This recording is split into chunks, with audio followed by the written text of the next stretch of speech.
Guys, I'm here with an awesome figure today. I have the Gamerverse Silver Samurai. Now, this was originally a 2-pack. You could see Wolverine is missing, but I am completely okay with that because I got a hell of a deal. I only paid $10 for the Silver Samurai, and I needed one. I missed out on the last one, which was the retro carded one, but he was really cool as well. And everything is brand new. It looks to be in place. Nothing is missing other than the energy effect. There was an energy effect, I believe, for the sword. It was purple, and that wasn't included either, so that's a bit disappointing, but hey, I'm okay with it. I only paid 10 bucks. So I'm not complaining still. Now, if you don't know who Silver Samurai is, he's one of the coolest characters ever, and he's part of Wolverine's story. And unfortunately, you don't get to really see him too much, so let me show you real fast who he is.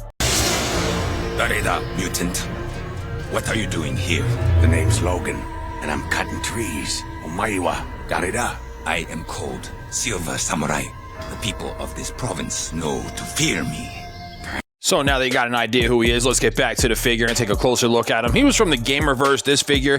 He wasn't like the retro carded one that's more comic book inspired, but he's still very cool, and there's not too many different looking versions of him, so he's still very similar. So he came with this cool energy star effect. I guess that's part of the game, and it has a stand that you could put it on to make it look like he's shooting it from his sword, kind of, which I thought was really cool. The sword itself has like this clear translucent blue to it, which looks really nice. It's gonna look really good when he's holding it. And other than the purple sword energy effect missing, I wish he was a little more metallic looking. It would have looked really cool and made his armor really pop, but that's okay because this is from the Gamerverse. It's not comic book inspired, more or less, so I completely understand that. Now that I finally got him out of the package, you kind of get a better idea of everything that came with him, and there it is. Not too bad. Like I said, for 10 bucks plus $4 shipping, so I guess $14 we could say. He looks really cool, and he has some substance to him. A lot of people don't like Marvel Legends. I'm a Marvel Legends fan, so I'm always reasonable and realistic with reviews. A lot of people complain about them, but then they go ahead and buy them anyway, so if you really don't like them that much, just don't buy them. You gotta just buy what you like, and I completely understand that as well. I like the quality of most Marvel Legends, and because they're fairly priced, it makes it easier to collect more of them. So that being said, let's take a closer look at this ninja projectile star effect. I thought it was pretty cool. It has some good substance to it, and it's cool that it came with that little stand, so it does definitely make it look like it's going airborne and flying from his sword. And I really like the way the sword looks. It has that translucent blue, which really gives it the gamer effect. So I must say, so far I'm pleasantly surprised with it. I don't understand all the hate it was getting from a lot of the people that were reviewing it, but then again, lately I've noticed creators, they're like a bunch of old ladies. All they do is complain on their reviews. So the accessories were halfway decent. I'm pleasantly surprised with them. I just want to take a closer look at this figure now. I noticed the armor is made of rubber, so it may cause some issues with articulation, but we'll definitely take a closer look and see. Now, whenever I pick up a figure, the first thing I try to feel out is the substance of that figure.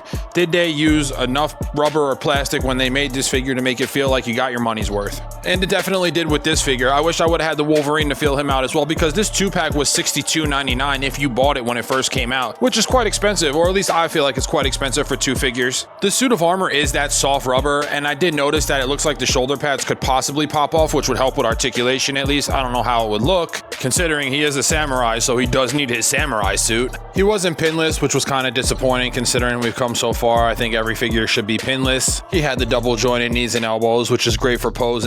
He had some rocker ankles. There was no butterfly joints. He did have bicep swivels and thigh swivels. Head and neck movement was limited, but I expected that with the samurai suit of armor. And the ab crunch was limited as well. But overall, like I said, I was really happy with this figure. It looked really good, and I know it's going to make an excellent addition in my collection. So if you don't have one, I would recommend trying to get one, especially if you can find a good deal on it like I did. I'm definitely going to keep my eye out for the Gamerverse Wolverine and the retro carded Silver Samurai figure, which was more comic book inspired than Gamerverse. Comic book inspired figures are always my first choice over live action figures or Gamerverse inspired figures. And guys, as always, thanks for watching. And if you haven't hit that subscribe button, go ahead and do that. I promise you won't regret it. And if you have this figure or the retro carded one, let me know your thoughts on it.